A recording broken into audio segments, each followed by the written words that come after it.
Hello friends, एक्सीएम learning academy में आप सभी का एक बार फिर से स्वागत है। फ्रेंड्स, मैं हूं मोहम्मद अफजल और इस क्लास में हम पढ़ने वाले हैं उत्तर भारत का विशाल मैदान। फ्रेंड्स, पिछली क्लास में हमने जो है पूर्वांचल, हिमालय और पूर्वोत्तर की पहाड़ियाँ पढ़ी थी। मुझे आशा है कि आपको क्लास बहुत बढ़िया लगी होगी। और इस क्लास में बेसिकली हम अध्ययन करने वाले हैं उत्तर भारत का विशाल मैदान। जब हमने आपको भारत का भौतिक विभाजन पढ़ाया था तो भारत के भौतिक विभाजन के आधार पर या भारत को भौगोलिक आधार पर 6 भागों में बांटा गया था, जिसमें पहला हिमालय था। तो हिमालय की उत्पत्ति, हिमालय के मैंने आपको जितने भी हिमालयों को कितने प्रकारों से बांटा गया है, कितने भागों में हिमालय को बांटा गया है, किन किन आधारों पर हिमालय को बांटा है, सारी चीज़ें मैंने आप सबको बता दी थी।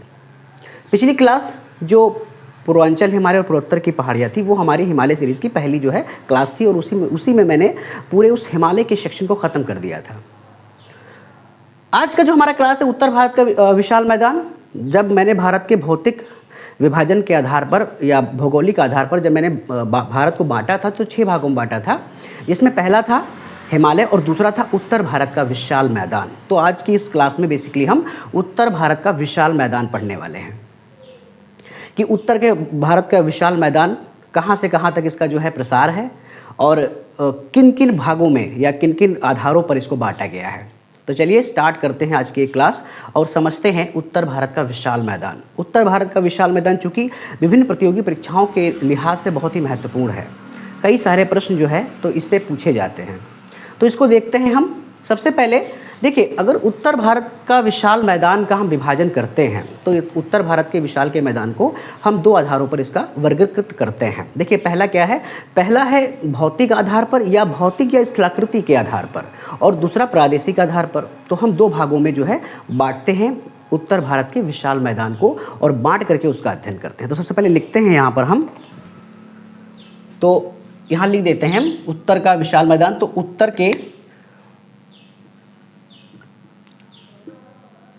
के विशाल मैदान का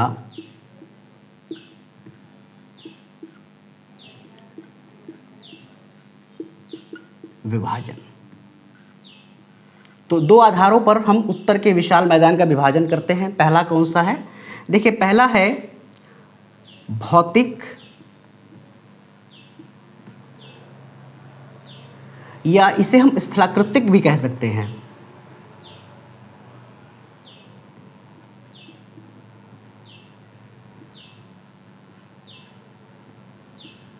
के आधार पर,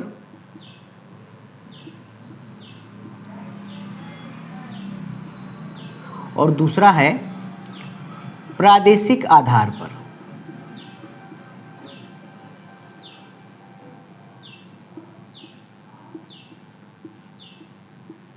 दो आधारों पर बेसिकली हम उत्तर के विशाल मैदान को बांटते हैं। तो सबसे पहले हम समझते हैं प्रादेशिक आधार पर और उसके बाद समझेंगे हम भौतिक स्थलाकृति के आधार पर। प्रादेशिक आधार पर उत्तर का जो भारत का मैदान है इसको अलग अलग प्रदेशों के अंतर्गत बांटा गया है। तो ये मैंने भारत का मैप ड्रॉ किया है। तो इसमें सबसे पहले हम उन स्टेट को प्लॉट करते हैं, उसके बाद फिर जो है हम समझेंगे कि कौन कौन से प्रदेश में ये उत्तर के जो विशाल मैदान है पाए जाते हैं। देखिए, सबसे पहले ये जो स्टेट आप देख पा रहे हो, ये वाला स्टेट इस तरीके से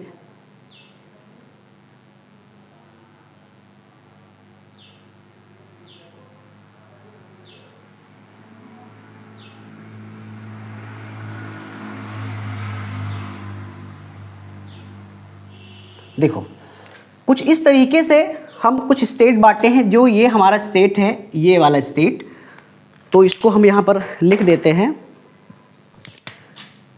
ये स्टेट हमारा है राजस्थान।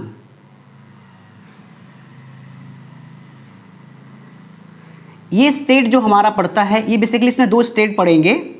एक पड़ेगा इसमें पंजाब और दूसरा पड़ेगा मतलब हरियाणा। और ये फिर आपका ये उत्तर प्रदेश, बिहार और झारखंड का थोड़ा भाग है, और नीचे वाला ये फिर आपका पश्चिम बंगाल का भाग है। तो कुछ इन जो स्टेटों में इसको जो है इन स्टेटों में इसको बांटा गया है। हम समझते हैं यहाँ पर। देखिए, जो ये वाला स्टेट आपको दिख रहा है, ये वाला स्टेट, ये वाला स्टेट।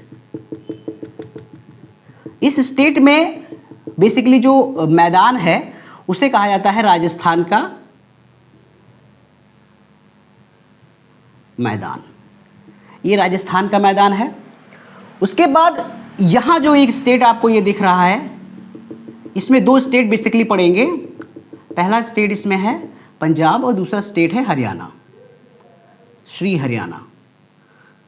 दो स्टेट पड़ेंगे और इस तरीके से इन दोनों के यानी इसको कहा जाता है पंजाब व हरियाणा का व हरियाणा का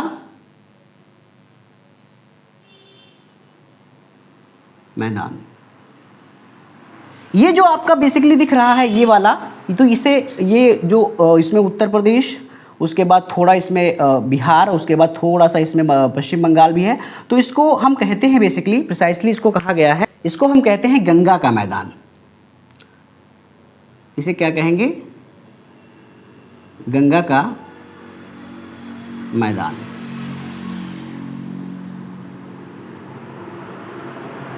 गंगा के मैदान को 3 भागों में बांटा गया है और तीनों भागों में बांट करके उसको हम पढ़ते हैं। देखिए इस तरीके से, ये जो ऊपर वाली जो उत्तर प्रदेश का जो पश्चिमी उत्तर प्रदेश वाला जो ये हिस्सा है, इसको कहा गया है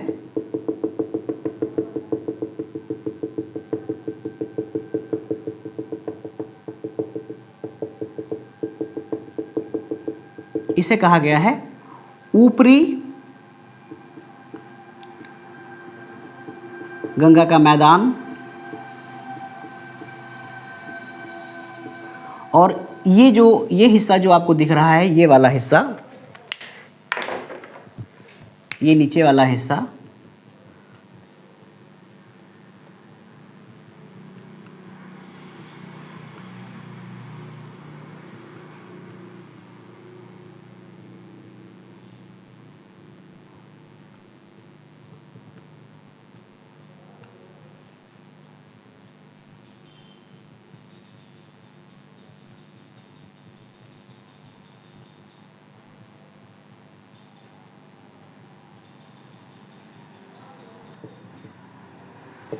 इस हिस्से को कहा गया है मध्य गंगा का मैदान।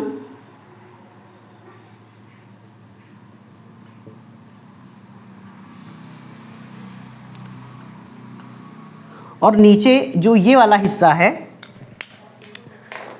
ये वाला जो नीचे वाला हिस्सा ये पड़ता है, ये आपका जो ये बेसिकली पश्चिम बंगाल का हिस्सा है, तो इसको कहा जाता है निम्न गंगा का मैदान।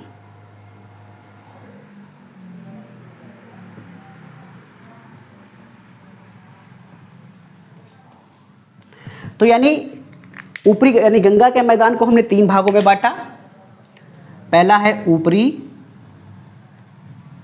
दूसरा है मध्य और तीसरा है निम्न।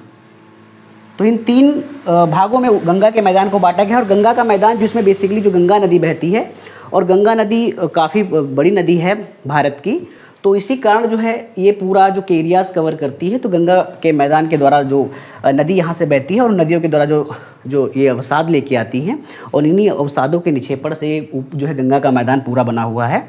उसके बाद बात करते हैं एक और मैदान यहाँ पर आपको देखने को मिलेगा। यहाँ पर जो बेसिकली ये स्टेट जो है, तो ये असम स्टेट है, असम।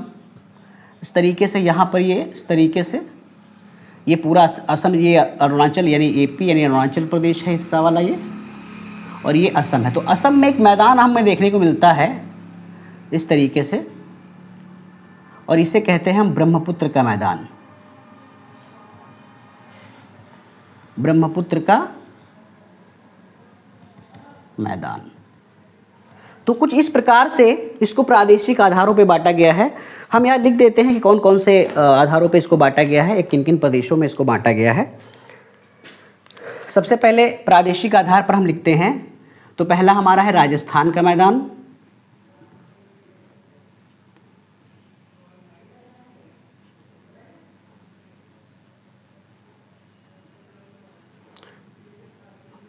दूसरा हमारा है पंजाब। व हरियाणा का मैदान।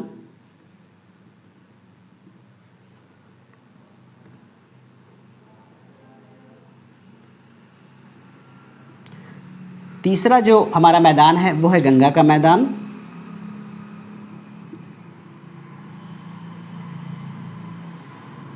गंगा के मैदान को हमने 3 भागों में बांटा है, ऊपरी, मध्य और निम्न गंगा का मैदान। तो इस तरीके से, और इसमें चौथा हमारा है जो है आपका ब्रह्मपुत्र का मैदान।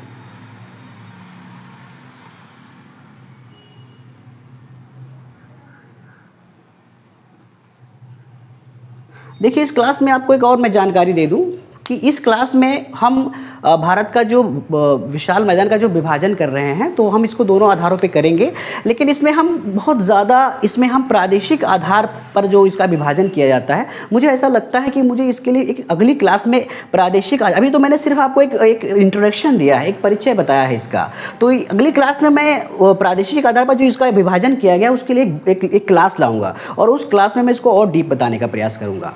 तो अभी सिर्फ आप इसको समझ लीजिए थोड़ा, इसके लिए अगली क्लास में हम और ज़्यादा चर्चा करेंगे इस पे। तो इस तरीके से हमने प्रादेशिक आधार पे इसको बांटा। अब हम भौतिक या स्थलाकृतिक आधार पर ये क्या होता है इसको समझ लीजिए। देखिए क्या होता है कि इसमें जब आप उत्तर के मैदान को देखोगे तो उत्तर के मैदान में आपको कुछ अलग अलग प्रकार के स्ट्रक्चर यानी एक संरचना देखने को मिलेगी, जिसमें हमें खादर, बांगर, जो है आपका जो है भूड़ या फिर रेह, या इस प्रकार से आप चले आएंगे, उसमें आगे आपको डेल्टा, ये सारी चीज़ें देखने को मिलेगी। तो भौतिक स्थलाकृतिक मतलब वहाँ पे कुछ अलग प्रकार की एक जो है स्थलाकृति है, एक आकृति है, एक स्थल की आकृति है, तो उसको हम देखेंगे संरचना के आधार पर, उसको देखेंगे। तो भौतिक स्थलाकृतिक के आधार पर जो है आपके उत्तर के विशाल के मैदान को भी कई भागों में बांटा गया है, उसको हम देखते हैं। देखिए पहला इसमें हमें देखने को मिलता है भाबर, दूसरा है तराई, तीसरा है बांगर,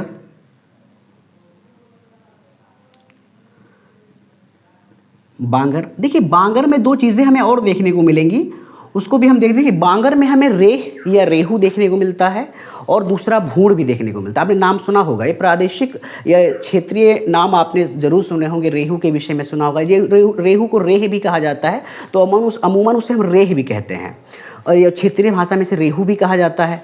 तो बांगर में ही 2 चीज़ देखने को हमें मिलती हैं, पहली देखने को मिलती है रेह और दूसरी देखने को मिलती है भूड़। हम आगे चर्चा करेंगे, जब हम बांगर अभी पढ़ेंगे, जब उसको एक्सप्लेन करेंगे, अच्छे से उसका अध्ययन करेंगे, तो हम पढ़ेंगे कि रेह क्या होता है और भूड़ क्या होते हैं। उसके बाद बांगर के बाद फिर चौथे नंबर पे हम उसमें पढ़ेंगे खादर पढ़ेंगे, और खादर के बाद फिर 5वें नंबर पर हम डेल्टा पढ़ेंगे कि ये डेल्टा क्या होते हैं, खादर क्या है, सारी चीज़ें इसमें हम पढ़ने का प्रयास करेंगे। तो आप तैयार हो जाइए, और इस क्लास में अब और ज़्यादा इंटरेस्ट होने वाला है आपको, और आपको बहुत बढ़िया लगने वाली है क्लास। तो इसमें मैंने आपको प्रादेशिक आधार पे समझा दिया, ये सिर्फ मैंने एक इंट्रोडक्शन दिया है आपको, ये पूरा चीज़ें इसमें मैंने बताया नहीं है, सिर्फ आपको एक इंट्रोडक्शन बताया है। अभी जब अगली क्लास में हम जब प्रादेशिक आधार पर जब हम इसका एक अलग ले आएंगे कि प्रादेशिक आधार पर उत्तर के विशाल मैदान का विभाजन, तो उसमें आपको और डीप बताने का प्रयास करेंगे। तो ये नहीं, इसको हम देखते हैं। तो अभी हम ये बांगर, तराई और जो है बांगर, ये भाभर, तराई, बांगर, खादर और डेल्टा, तो इसको एक एक करके समझने का प्रयास करते हैं कि ये कैसे क्या होता है। इसको मिटा देते हैं हम, इसको आप नोट ज़रूर करते जाइए।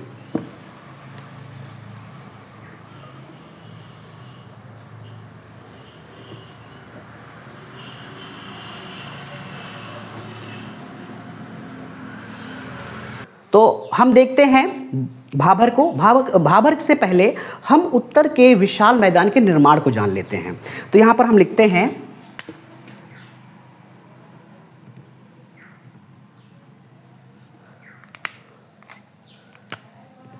उत्तर के विशाल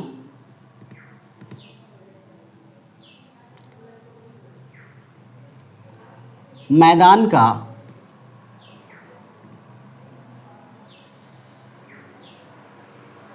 निर्माण। देखिए, जब हमने आपको हिमालय का निर्माण पढ़ाया था तो हिमालय के निर्माण में हमने आपसे क्या कहा था? देखिए, जिस प्रकार से हिमालय का निर्माण हुआ उसी प्रक्रिया से उत्तर के विशाल मैदान का भी निर्माण हुआ। कैसे? मैंने आपसे कहा था कि दो प्लेटें थी, एक भारतीय प्लेट थी और एक यूरेशियन प्लेट थी। भारतीय प्लेट जो थी वो चूँकि भारी थी और यूरेशियन प्लेट जो थी वो हल्की थी। तो भारी प्लेट यानी भारतीय प्लेट नीचे की ओर सबडक्ट हुई और जो हल्की प्लेट थी यूरेशियन प्लेट वो फ्लूट हुई, यानी वो ऊपर जो है तैरती गई। तो क्या हुआ कि इसके सबडक्शन से और उसके फ्लूट होने से क्या हुआ कि अंदर जो इन दोनों प्लेटों के बीच में एक सागर था जिसका नाम था तैथीस सागर। तो तैथीस सागर में भरे थे अवसाद। वो अवसाद कैसे आए थे? वो अवसाद आए थे इधर उधर से काट करके लाई गई नदियों के द्वारा और तैथीस सागर में वो जमा हो गए थे और वो उन्होंने एक मलबे का रूप लिया था। और जब दो प्लेटों में यानी दोनों प्लेटों में दबाव पड़ा तो फिर वो अंदर का जो भरा मैग्मा था, जो अंदर का भरा हुआ जो अवसाद था, उस अवसाद ने फिर एक वलन का रूप ले लिया। उससे महान हिमालय, मध्य हिमालय और शिवालिक बने। ये हमने समझाया था। तो उसी के क्रम में, उसी की तरह, मतलब उसी प्रक्रिया से ही उत्तर भारत के विशाल मैदान का निर्माण हुआ था। कैसे? मैं उसको ज़रा आपको बताने का प्रयास यहाँ करता हूँ। देखिए, दो प्लेटें थी, इस प्रकार से दो प्लेटें थी।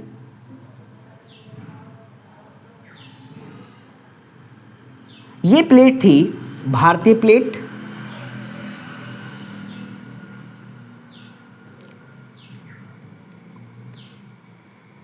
और ये भारतीय प्लेट थी आपकी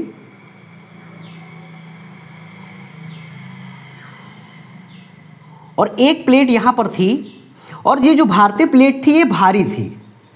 तो जब ये भारी थी तो ये नीचे क्या हो गई? ये सबडक्ट हो गई, यानी ये प्लेट नीचे सबडक्ट हो गई, यानी ये क्या हो गई? सबडक्ट हो गई और नीचे ये धंस गई। ये क्या हो गई? ये सबडक्ट हुई। और एक प्लेट चूँकि जो यहाँ पर थी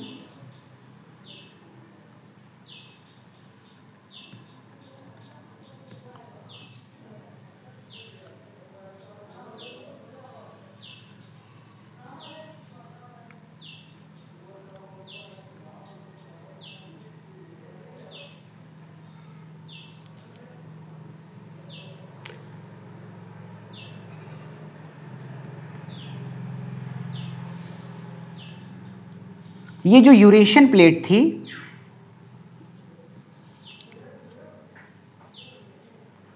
यूरेशियन प्लेट ये हल्की थी तो ये जो है फ्लूट हुई और ऊपर, और इनके जो बीच में एक सागर था और उस सागर का नाम था तैथीस सागर। क्या नाम था उसका? यहाँ पर हम लिखते हैं तैथीस सागर। तैथीस सागर था। तो जब ये दोनों प्लेटें एक दूसरे की ओर बढ़ी, जब इनमें अभिसरण हुआ, एक दूसरे की ओर बढ़ी, तो उन्होंने क्या किया? बीच में जो तैथीस सागर था उसमें जो भरा हुआ था जो है मलबा, तो उस मलबे को फोल्ड कर दिया। जैसे कि मान लीजिए आपने कोई अच्छा सा आटा गूंथ के आप रखो और उसके एक लेई बना दो। उसके बाद जब दोनों ओर से उसको इस तरीके से आप प्रेस करो तो देखो कि जो आटा होगा वो बीच बीच में फूल जाएगा। बस वही स्थिति हुई कि बीच में जो ये बेटी बड़ी और बीच में जो है जो अवसाद भरा हुआ था, जो है मलबा भरा हुआ था, उसने फिर जो है पर्वतों का रूप ले लिया। उस तरीके से पहला बना आपका, फिर दूसरा पर्वत बना, उसके बाद तीसरा पर्वत बना। तो इस प्रकार से कुछ आपके पर्वत बने। जो ये पर्वत बना आपका, ये आपका महान हिमालय, ये मध्य हिमालय और शिवालिक। यानी ये जो बना, ये बना आपका महान हिमालय, ये बना आपका मध्य हिमालय और ये बना आपका शिवालिक। ये शिवालिक बना और उसके बाद ये फिर प्लेन एरिया बना। यानी इस प्रकार से इसको हम ये कह सकते हैं। तो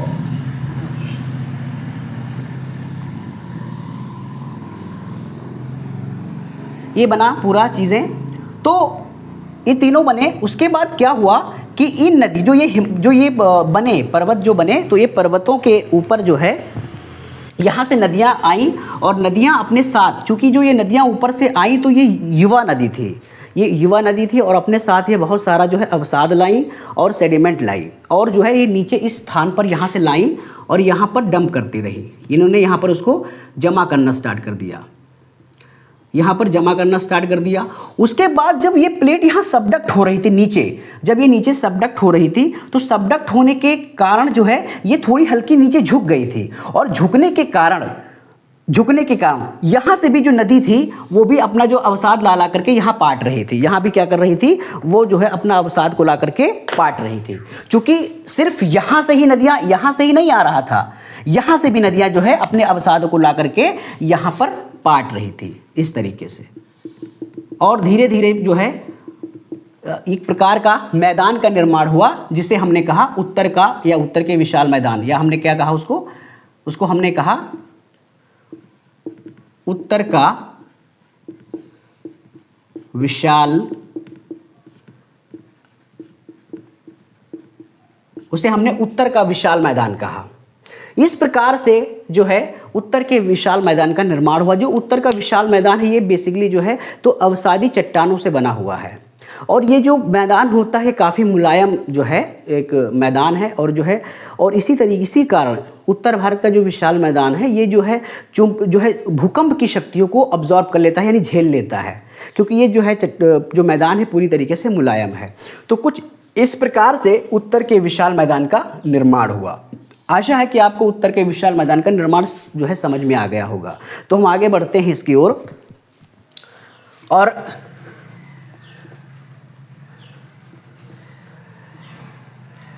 तो यानी इस प्रकार से उत्तर के विशाल मैदान का निर्माण हुआ। अब हम जो है बढ़ते हैं इसके भौतिक, जब हमने इसका विभाजन किया है तो भौतिक विभाजन का जो इसका जो पहला एक है, इसका एक रूप है जिसको हम जो है भाबर कहते हैं। क्या कहते हैं? भाबर। यहाँ पे लिखते हैं हम भाबर। भाबर, भाबर को अंग्रेजी में भाबर ही कहा जाता है। इसका कोई स्पेसिफिक नाम नहीं है अंग्रेजी में, इसको अंग्रेजी में भी भाबर ही कहा जाता है। तो आपको इसमें कंफ्यूज नहीं होना, इसका अंग्रेजी में नाम ढूंढने का जो है प्रयास आपको नहीं करना है। कैसे बना भाबर, क्या है, किस प्रकार से भाबर बने उसको हम समझते हैं। देखिए यहाँ पर कुछ हम एक बना लेते हैं जिस तरीके से, मान लीजिए ये आपका महान हिमालय, ये आपका मध्य हिमालय और ये आपका शिवालिक।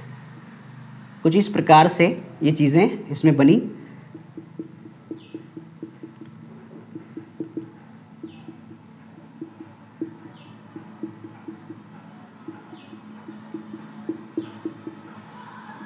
ठीक है, इसको हमने क्या कहा, ये महान हिमालय, ये मध्य हिमालय और ये आपका क्या हुआ, ये बना आपका शिवालिक।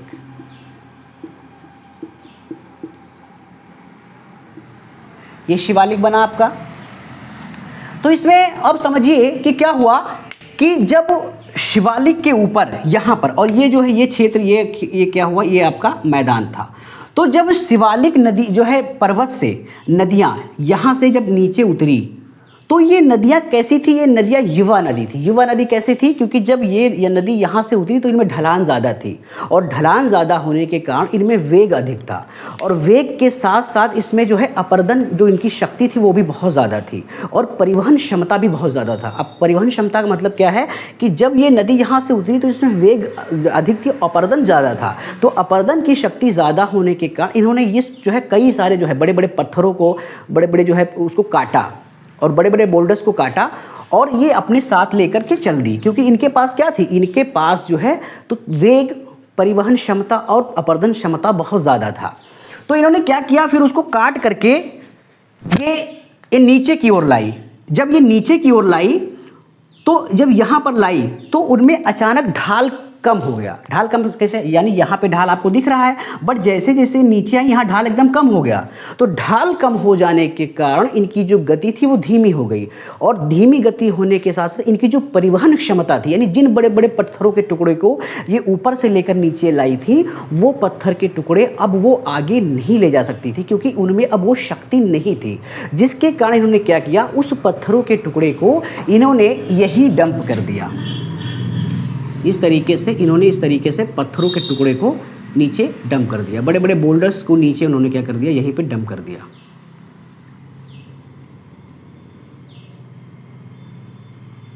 और ये पत्थरों के टुकड़े, ये कंकड़, ये बजरी, इन्हीं के जो है जो जमा हुए क्षेत्र को ही भाभर कहा गया। इन्हें क्या कहा गया, भाभर कहा गया, भाभर कहा गया। तो अब चूंकि नदियां जो है अभी भी प्रवाहित हो रही थी, अभी भी जो नदियां थी वो भी प्रभावित हो रही थी, और जो नदी बड़ी नदी थी वो नदी तो इस जो है भाभर को काट करके आगे बढ़ गई, लेकिन जो नदी छोटी थी जिसमें शक्ति बहुत कम थी, तो वो नदी फिर जैसे ही वो नीचे उतरी और भाभर के समीप आई तो वो भाभर में विलुप्त हो गई, और भाभर में विलुप्त हो गई, और फिर आगे जा करके भाभर को पार करके वो अलग अलग सरिताओं में निकली, और उसी जो है सरिताओं में निकली, और उसी सरिता ने, जो सरिता का जो पानी था उसने विशाल क्षेत्र को जो है पानी से मग्न कर दिया, यानी जलमग्न कर दिया, और जो है उसी जलमग्न क्षेत्र को, जो नमी युक्त और जो दलदली क्षेत्र बना, उसे ही तराई कहा गया, जिसको हम आगे पढ़ेंगे। तो इसमें क्या हुआ कि जो नदियाँ यहाँ से उतरी, चूंकि जो भाभर था ये बहुत ज़्यादा पारगम्य था, मतलब इसमें क्या था, जो बड़े बड़े बोल्डर्स थे, इस प्रकार से बोल्डर्स थे। तो नदी जब यहाँ से, यानी जब नदी यहाँ से, छोटी नदी यहाँ से आई तो इन छोटे छोटे बोल्डर्स में क्या हो गई, विलुप्त हो गई, और इन्हीं के सहारे धीरे धीरे एक अपना रूप बदल के अलग अलग जो है सरिताओं के माध्यम से वो निकलने लगी। क्या होता है, जिस तरीके से मान लीजिए गिट्टी हो, मोरंग हो, या कोई चीज़ में अगर पानी बहता रहता है तो क्या होता है कि पानी उसको छन करके यानी बाहर निकलता है, वही स्थिति यहाँ पर भी हुई। तो अगर इसको हम लिखने का प्रयास करें तो इसको लिख भी देते हैं हम कि, और इसको जो है समझ लेते हैं। लिखने की ज़रूरत है क्योंकि एक पॉइंट बनता रहेगा आपका। तो यहाँ पर हम लिखते हैं इसके लिए एक पॉइंट कि भाभर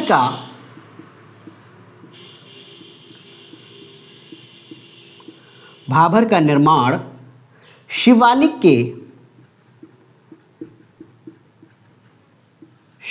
के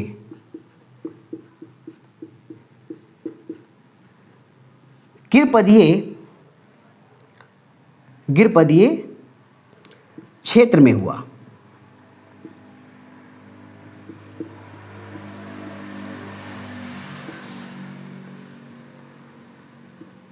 गिरपदीय क्षेत्र क्या है, यही शिवालिका। गिरपद का मतलब होता है कि पर्वतों के पास, यानी तो गिरपदीय क्या हुआ, ये शिवालिका गिरपद हुआ, ये जो है ये गिरपद हुआ शिवालिका, गिरपदीय क्षेत्र में हुआ। जब नदी पर्वतों से उतरी, समझते जाइए इसको, जब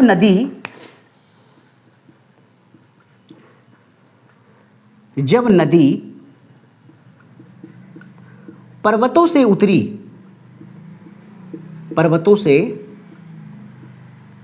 उतरी तो वेग मतलब तेजी, वेग, अपर्दन क्षमता मतलब काटने की क्षमता, पत्थरों को काटने की क्षमता व परिवहन क्षमता की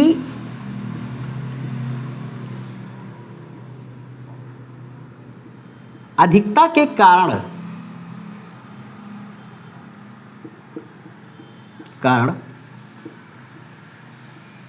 अपने साथ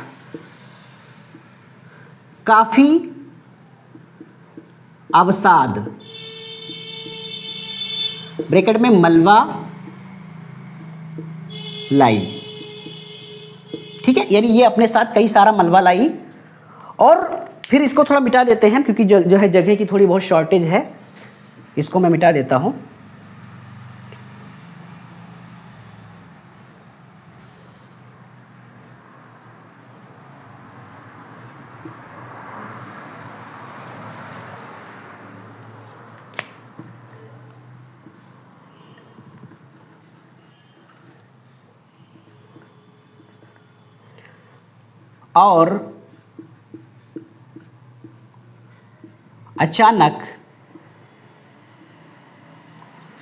और अचानक नदी जब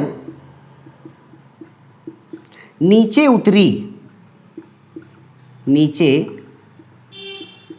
उतरी तो ढाल कम हो जाने के कारण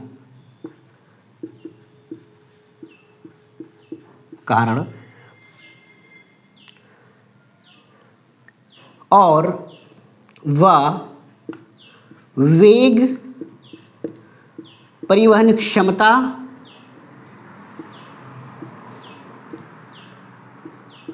व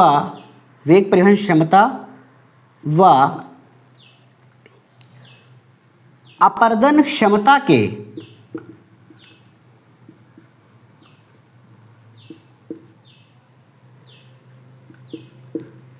कारण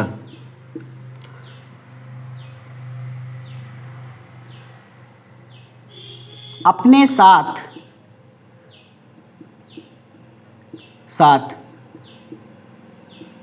लाए अवसाद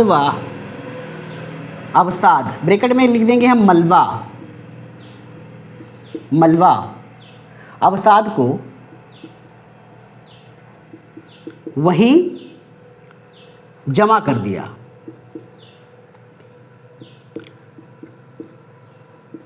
क्या कर दिया इसने? यहीं पर जो है अवसाद को जमा कर दिया और आगे नहीं ले जा सकी।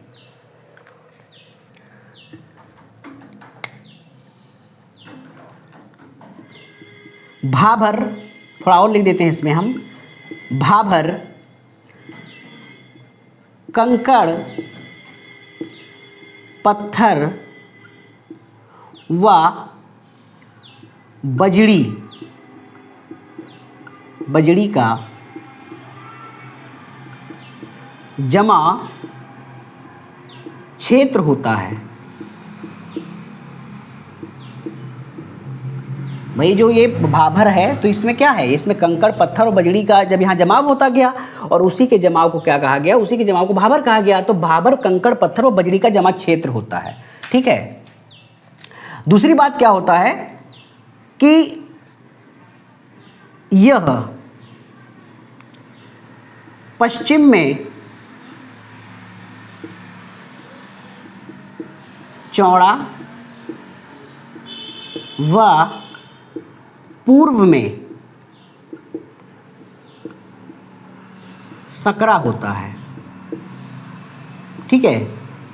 जो भाभर है वो यहाँ पर पूर्व में सकरा होता है और पश्चिम में क्या होता है? वो होता है आपका जो है चौड़ा होता है।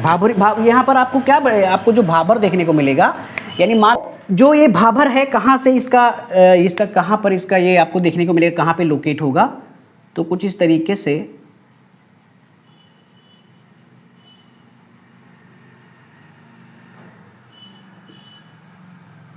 यहाँ पर ये आपको भाभर देखने को मिलेगा। यही शिवालिक श्रेणी है और शिवालिक श्रेणी के गिरपद में स्थित है ये आपका, ये इसको क्या कहते हैं? हमने ये कहा है हमने भाभर, ये भाभर है आपका। तो यहाँ हम लिख देते हैं इसको,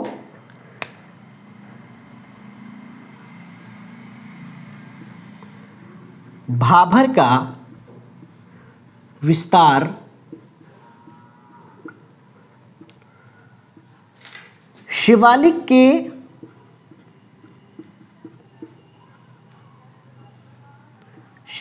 के गिरपदीय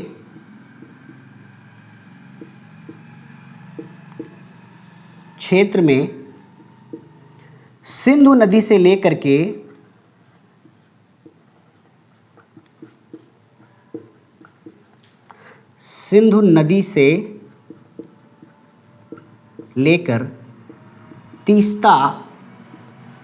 तीस्ता नदी तक है। ठीक है। यानी भाभर का जो विस्तार है वो सिंधु नदी से लगा करके यहाँ तीस्ता नदी तक इसका विस्तार है। इसकी चौड़ाई ब्रैकेट में लिखते हैं भाभर, इसकी चौड़ाई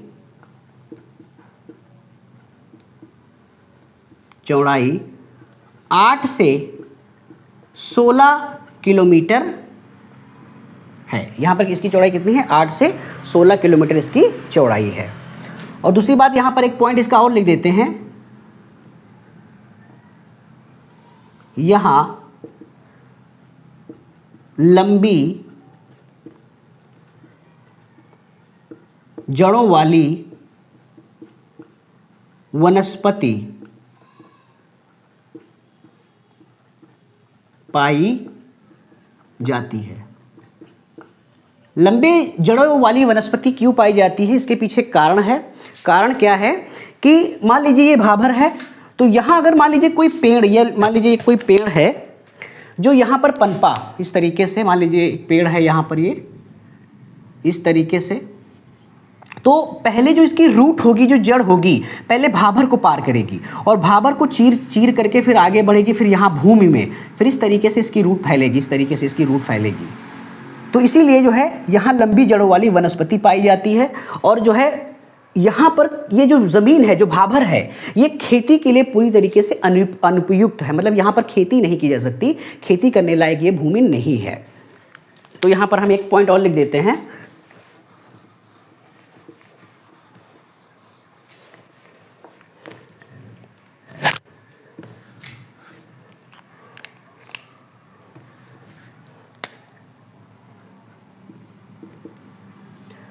खेती के लिए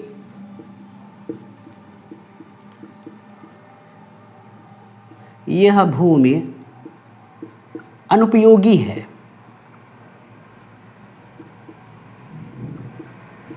अनुपयोगी है, यहाँ पर खेती नहीं की जा सकती।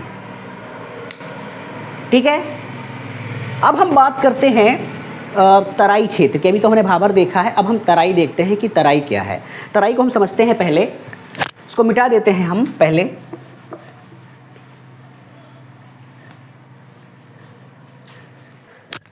देखिए तराई समझेंगे हम कि तराई कैसे है। भाभर के आगे मैंने आपसे क्या कहा कि जब नदियाँ शिवालिक से उतरती हैं तब वो जो है युवा नदी होती हैं, और जब नीचे नदी वो पहुंचती हैं, तो नीचे पहुंचने के बाद उनमें ढाल कम हो जाती है, और ढाल कम हो जाने के कारण वो क्या होती है, जो बड़ी नदी होती है वो भाभर को काट के आगे निकल जाती है, लेकिन जो छोटी नदी होगी वो भाभर को काट नहीं पाती है और भाभर में ही विलुप्त हो जाती है।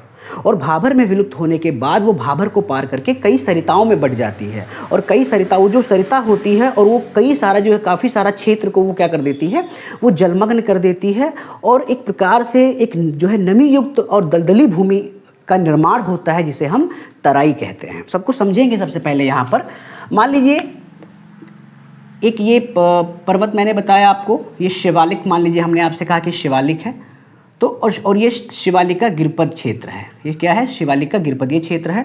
तो उसी तरीके से मैंने आपसे कहा कि कुछ इस प्रकार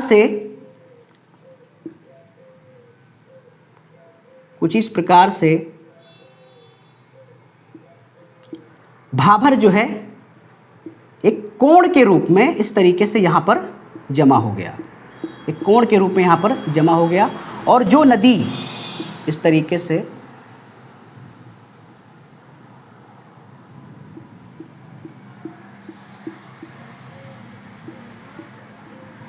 तो जो नदी यहाँ से नदी उतरी, और वो नदी जो है जब इसमें अंदर यहाँ पहुँची तो क्या हो गई, इसमें विलुप्त हो गई। और विलुप्त होने के बाद जब ये विलुप्त हुई यहाँ पर, तो क्या किया, जब अंदर विलुप्त हुई उसके बाद ये कई सरिताओं में निकली आगे। कई सरिताओं का मतलब कि छोटी छोटी जो है जलधाराओं के रूप में ये बाहर निकली, और इसने बहुत सारे क्षेत्र को क्या कर दिया, इस प्रकार से जो क्षेत्र को उसने जो है दलदला और नमी युक्त बना दिया। क्या बना दिया, दलदला और नमी युक्त बना दिया गया, और उसे ही कहा गया तराई। उसे क्या कहा गया, तराई कहा गया, उसे ही तराई कहा गया। तो तराई के विषय में हम आगे थोड़ा जान लेते हैं कि तराई के बारे में, कि तराई क्या है, फिर उसके बारे में थोड़ा बहुत आगे हम देखते हैं। तराई क्या है उसको हम समझने का प्रयास यहाँ करते हैं।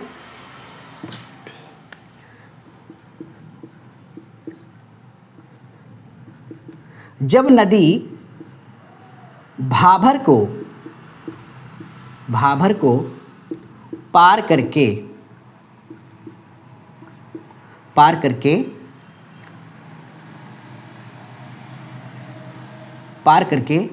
अलग अलग, भाई जब ये भाबर को पार करेगी तो क्या होगी कि कई अलग अलग सरिताओं में पार करके अलग अलग सरिताओं में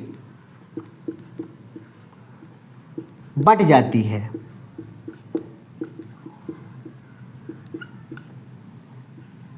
बढ़ जाती है और काफ़ी सारे क्षेत्र को जलमग्न कर देती है।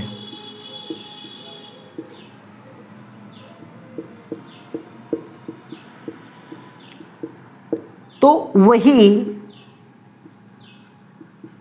वही नमीयुक्त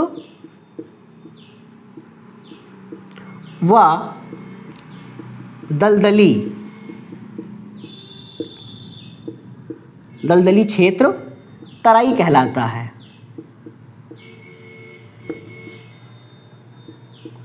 तराई कहलाता है, ठीक है। यानी जब यहाँ नदी अलग अलग सरिताओं से निकली और सरिताओं से निकलने के बाद क्या किया, उसने बहुत सारे क्षेत्र को क्या किया, जलमग्न कर दिया और एक प्रकार का जो है आगे निकली और एक आगे जो है क्षेत्र को उसने काफ़ी सारे क्षेत्र को क्या किया, नमीयुक्त और दलदली बना दिया। तो उसी नमीयुक्त और दलदली क्षेत्र को कहा गया, तराई कहा गया। तराई के बारे में थोड़ा और हम जान लेते हैं। देखिए जो तराई होता है तो इसमें चूंकि पानी की अधिकता ज़्यादा होने के कारण जो यहाँ पर वन या वन्य जीव की अधिकता यानी वनस्पति और वन्य जीव की अधिकता पाई जाती है। यहाँ की जो आपकी जो वनस्पति देखने को मिलेगी वो उष्णकटिबंधीय सदाबहार जो है आपको वनस्पति देखने को मिलेगी। और यहाँ पर कई सारे छोटे छोटे जो है जीव हमें देखने को जो है जीव देखेंगे, छोटे बड़े सभी प्रकार के जीव हमें देखने को मिलेंगे। यहाँ पर हमें हाथी, बाघ, एक सींग वाला बेसिकली गेंडा, उसी तरीके से चीतल जो है, बारहसिंघा, जंगली सुअर और जो है तेंदुआ देखने को मिलता है। यहाँ अगर हम बात करें कि यहाँ की जो है हमें अगर हम यहाँ की जो है वनस्पतियों की बात करें कि यहाँ पर कौन कौन सी वनस्पति पाई जाती है, तो यहाँ पर हमें जो है साल, शीशम, खैर और बांस की जो है ये वनस्पतियाँ यानी ये पेड़ पौधे हमें देखने को मिलते हैं।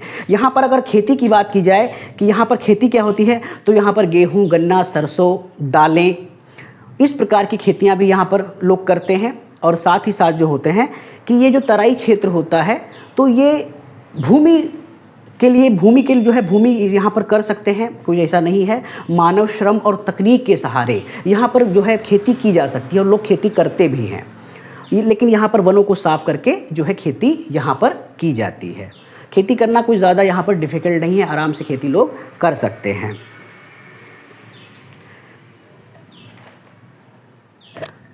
तो यानी हमने ये समझ लिया अब कि तराई समझ ली। अब हम बढ़ते हैं, यानी हमने भाबर और तराई पढ़ ली। अब हम बांगर की ओर बढ़ते हैं कि बांगर क्या होता है। तो सबसे पहले इसको मिटा देते हैं, ये वाला इसको हम, और उसके तरीके से हम अब समझने का प्रयास करते हैं बांगर।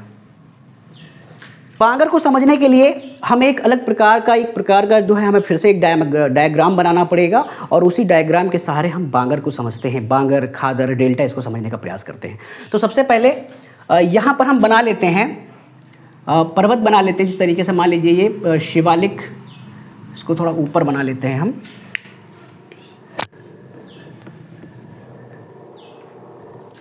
इस तरीके से ये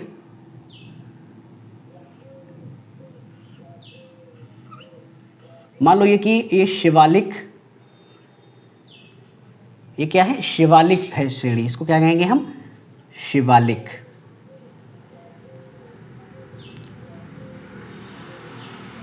शिवालिक है। और शिवालिक के बाद मैंने आपसे क्या कहा था, शिवालिक के बाद मैंने बताया था आपको कि इसके नीचे बना था भाबर। ये क्या था, ये शिवालिक से जो युवा नदियाँ काट के लाई थी अवसादों को, तो उन्होंने यहाँ पर डंप किया था, यहाँ पर उन्होंने जमा किया था उसको। और उसी जमे क्षेत्र को हमने क्या कहा था, उसी जमे क्षेत्र को हमने कहा था भाबर। क्या कहा था इसको, भाबर। हमने आपसे कहा था कि जब शिवालिक से नदियाँ नीचे उतरी, यानी यहाँ पर जब शिवालिक से नदियाँ उतरी नीचे इस तरीके से, तो जो बड़ी नदियाँ थीं उन बड़ी नदियों ने तो क्या किया कि भाबर को काट करके उन्होंने रास्ता बनाया और वो प्रवाहित होने लगी। लेकिन जो छोटी नदियाँ थी, जो स्मॉल नदियाँ थी, वो भाबर को काट नहीं पाई और क्या किया उन्होंने कि वो उन्हीं में ही विलुप्त हो गई और आगे जा करके वो अलग अलग सरिताओं में निकली। तो यानी इन्होंने क्या किया, ये अलग अलग सरिताओं में ये जो है नदियाँ निकली।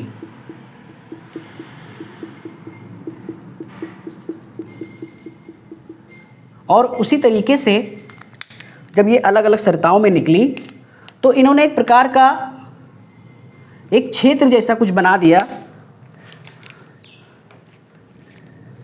इस तरीके से अलग अलग जो है वो एक प्रकार का उन्होंने क्षेत्र बना दिया।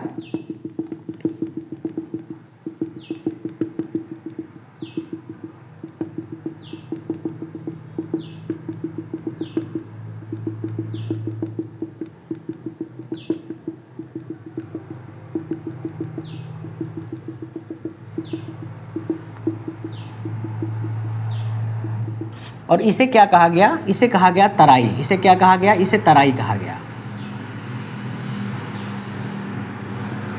इसे क्या कहा गया, तराई कहा गया। ये नदियों ने क्या किया, जब ये नदियाँ निकली अलग अलग सरिताओं से निकली और अलग अलग सरिताओं से निकलने के कारण क्या किया, इन्होंने बहुत सारे क्षेत्र को इन्होंने कवर कर लिया और एक प्रकार का दलदली और नमी युक्त क्षेत्र बना दिया। और ये तराई जो अब ये नदियाँ, चूँकि ये जो नदियाँ थी तो ये जो छोटी छोटी सरिताएं थी वो ऐसे ही नहीं पूरे क्षेत्र को भरेंगी। इन्होंने क्या किया कि ढाल के आधार पर, यानी जहाँ जहाँ इनको बेहतर ढाल मिला तो उस ढाल के आधार पर क्या किया इन्होंने कि उन्होंने कई सारी जो धाराएं थी, इस तरीके से मान लीजिए कि कुछ नदी, मान लीजिए यहाँ से एक ये नदी आई, इस तरीके से एक ढाल, थोड़ी नदियाँ बह के यहाँ आई, इस तरीके से अलग अलग, फिर एक ये नदी बहती गई, उसी तरीके से फिर यहाँ से इस तरीके से कई सारी छोटी छोटी धाराएँ आई, फिर बहती गई, और फिर उसी तरीके से यहाँ पर भी बहुत चीज़ें हुई इस तरीके से, और इस तरीके से बहती गई। हम बेसिकली इस तरीके से अलग अलग नदियाँ ढाल के अनुसार बहती गई। हम किसी एक को ही समझेंगे, ज़्यादा समझेंगे तो चीज़ें समझ में नहीं आएगी, किसी एक को ही हम समझते हैं। मान लीजिए कि एक ही नदी को समझते हैं। मान लीजिए एक नदी यहाँ से ये इस तरीके से ये ढाल इसने देखा और कई छोटी छोटी नदियाँ आई इस तरीके से, और फिर वो नदी आगे की ओर इस तरीके से प्रवाहित हो गई। ये नदी यहाँ पर प्रवाहित होने लगी। लेकिन क्या हुआ कि समय के साथ साथ ये नदियाँ काटती रही, ये काटती थी, और काटने के कारण क्या हुआ कि काटने के कारण जो है इनमें ढाल की कमी हो, यानी ढाल कम होता गया, और ढाल कम होता गया। मान लीजिए कि जब ये नदियाँ यहाँ से आई तो इन्होंने क्या किया था कि यहाँ तक के अपने जो है जल को पहुँचाया था, इस तरीके से यहाँ तक इन्होंने अपने जल को पहुँचाया था।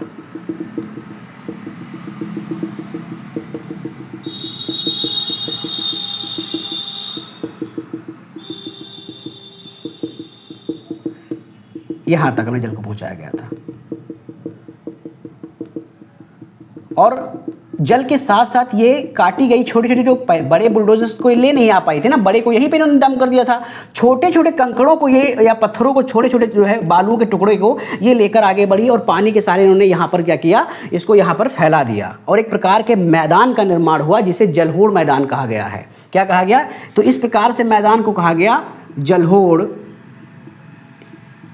जलहोड़ मैदान। तो ठीक है, लेकिन क्या हुआ कि यानी ये जब ये नदियाँ जब ढाल कम हो जाने के कारण इनकी जो इनमें जो अपर्दन की क्षमता भी कम हो गई, तो ये जहाँ पर ये पहुँचा रही थी यहाँ पर, यानी जब ये अपने जो है जल को और जल के साथ साथ जो मिट्टी के कंकड़ को, बालू को यहाँ तक पहुँचा रही थी, और ढाल कम हो जाने के कारण इन्होंने क्या किया कि ये थोड़ी सीमित तक ही जो है पहुँचाने लगी। यानी तब इन्होंने जो क्या किया कि यानी जहाँ तक ये पहुँचा रही थी यहाँ तक, अब ये सिर्फ इसी क्षेत्र तक पहुँचा रही थी, इसी क्षेत्र तक पहुँचा रही थी। तो यानी अब वर्तमान में ये सिर्फ यही तक पहुँचा रही थी, यहाँ तक ये नहीं पहुँचा पाई, तो इसे कहा गया, जो अब भी वर्तमान में पहुँचा रही, इसे कहा गया नवीन जलहोड़। नवीन जलहोड़, इसे मैदान भी कह लीजिए या मिट्टी कह लीजिए। और जो पुरानी जो जलहोड़ मिट्टी यहाँ पर जो ये थे, इसे कहा गया पुरानी जलहोड़।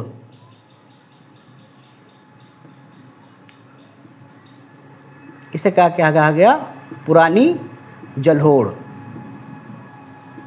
ठीक, यानी पुरानी जलोढ़ और नवीन जलोढ़। तो इसी जो है नवीन जलोढ़ को कहा जाता है खादर और पुरानी जलोढ़ को कहा जाता है बांगर। ये आपको समझना है, जो ये नवीन जलोढ़ मिट्टी है इसे हम कहते हैं। तो इस तरीके से मान लीजिए कि जलोढ़ मैदान, तो जलोढ़ मैदान यहाँ हम लिख देते हैं,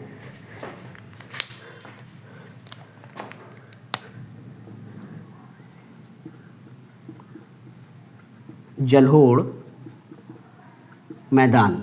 ये पूरा जलोढ़ मैदान है, इसको दो भागों में बांटा गया, नवीन जलोढ़ मैदान। इसको मिट्टी भी कह सकते हैं, इसमें कोई कंफ्यूजन वाली, और इसको कहेंगे हम पुरानी जलोढ़ मैदान या पुराना जलोढ़ मैदान।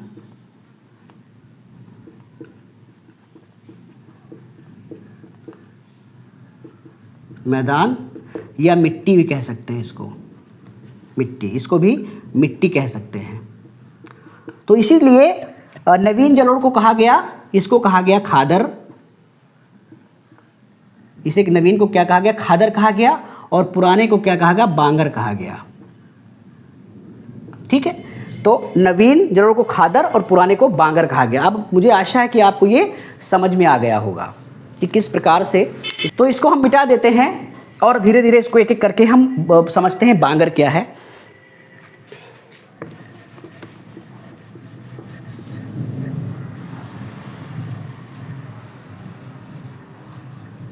तो यहां पर हम लिखते हैं बांगर।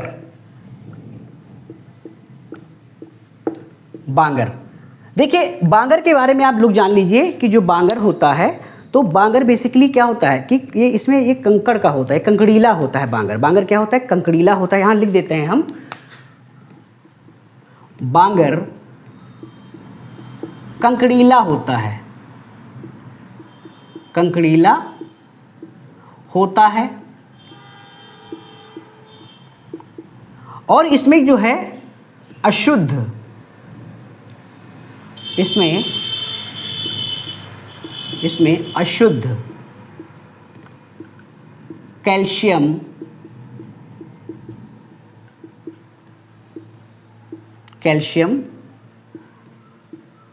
कार्बोनेट पाया जाता है। और इसी कैल्शियम कार्बोनेट के कारण ये जो पूरा जो बांगर होता है, ये जो है हो जाता है आपका कंकड़ीला हो जाता है। ठीक है, तो इसमें क्या होता है, इसमें होता है। और दूसरी बात क्या होता है कि ये खेती के लिए तो नहीं होता है खेती, लेकिन इसमें खेती की जा सकती है। क्या होता है, विभिन्न प्रकार के आज इस प्रकार से इतना वैज्ञानिक युग है, और इस वैज्ञानिक युग में अगर लोग चाहें तो खेती यहाँ कर सकते हैं, खेती की जा सकती है। कैसे की जा सकती है कि मानव श्रम और तकनीक के सहारे भी यहाँ पर लोग खेती कर सकते हैं। अब तो विज्ञान इतना आगे है कि मरुभूमियों में भी खेती हो जाती है, तो यहाँ भी खेती की जा सकती है। कोई दूसरा चीज़ें इसमें ऐसा कोई है नहीं कि नहीं की जा सकती है, आराम से इसमें खेती की जा सकती है। साथ ही साथ इसमें बात करते हैं हम कि इसमें जो है, तो दो चीज़ें मैंने बताई थी। इसमें मैंने बताया था आपको रेह, मैंने आपसे कहा था कि बांगर में ही, यहाँ लिख देते हैं हम, बांगर में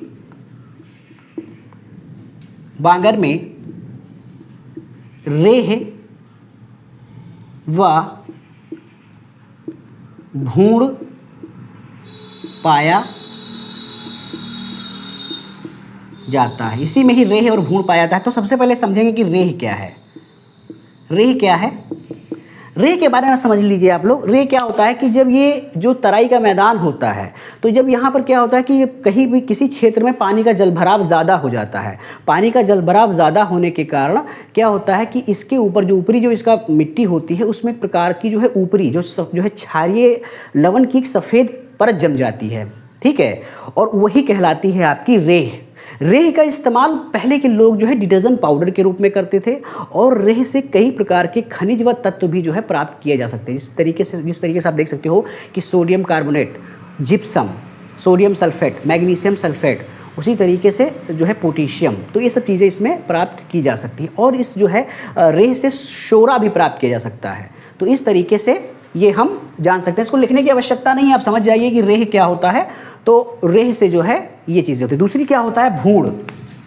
दूसरा होता है भूण।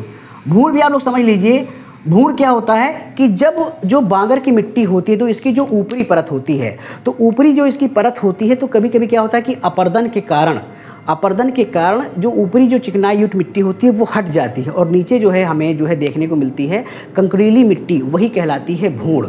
तो वही मिट्टी को हम क्या कहेंगे, उसे हम कहते हैं भूण। तो लगभग आपने जो है इसमें ये सब चीज़ें इसमें समझ ली।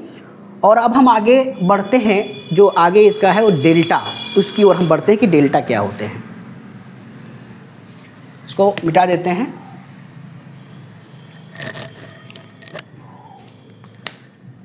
यहाँ पर हम लिख देते हैं डेल्टा। देखिए डेल्टा क्या होता है, मैंने आपसे क्या कहा था कि इस प्रकार से ये मैंने आपको शिवालिक बताया था, उसके बाद फिर मैंने आपको ये थोड़ा थोड़ा इसको बांगर बताया था, ये आपको मैंने बांगर बताया, ये सॉरी भाभर बताया था मैंने आपको, ये भाभर था। भाभर के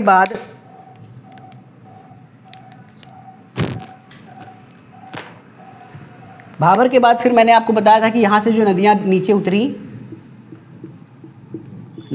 उतरी और नदियों ने क्या किया, फिर इस तरीके से वो अलग अलग सरिताओं के माध्यम से निकली, अलग अलग सरिताओं के माध्यम। और नदियों ने क्या किया कि एक प्रकार से बहुत सारे क्षेत्र को क्या किया उन्होंने कर दिया, जिसे क्या कहा हमने, जिसे हमने तराई कहा। इसे हमने क्या कहा, इसे हमने तराई कहा। और तराई के बाद हमने क्या कहा कि बहुत सारी जो नदियाँ थी, तो इस तरीके से नदियाँ एक स्थान पे नहीं रुकी और अलग अलग तरीके इस तरीके से निकली नदियाँ आगे, इस तरीके से और फिर आगे गई और उन्होंने फिर क्या किया, डेल्टा का निर्माण किया। क्या बनाया, डेल्टा बनाया। तो डेल्टा के बारे में आप लोग इस तरीके से यहाँ पर क्या बना, डेल्टा बना। डेल्टा के बारे में थोड़ा बहुत हम जान लेते हैं, लिखते हैं यहाँ पर डेल्टा। देखिए डेल्टा क्या होता है, बेसिकली डेल्टा नवीन जलोढ़ मिट्टी का विस्तार होता है, यानी नवीन जलोढ़ मिट्टी को ही विस्तार जो है डेल्टा कहा जाता है। ठीक है, अगर आपसे पूछे डेल्टा क्या है, तो डेल्टा जो होता है तो वो नवीन जलोढ़ मिट्टी का ही विस्तार होता है। दूसरी बात क्या होता है, बहुत सारे प्रसिद्ध जो है डेल्टा हैं, जैसे गंगा ब्रह्मपुत्र का डेल्टा, सुंदरवन का डेल्टा। सुंदरवन का जो डेल्टा है वो काफ़ी प्रसिद्ध है। और तो ये डेल्टा मैंने बता दिया है। आशा है कि आप सबको क्लास बेहतर लगी होगी। अगली क्लास में हम जो इसका प्रादेशिक विभाजन है, यानी उत्तर के मैदान का या उत्तर के विशाल मैदान का जो प्रादेशिक विभाजन, मैंने अभी सिर्फ इंट्रोडक्शन क्लास बताई है, तो अगली क्लास में उसको मैं डीपली बताने का आपको प्रयास करूँगा। तब तक के लिए धन्यवाद।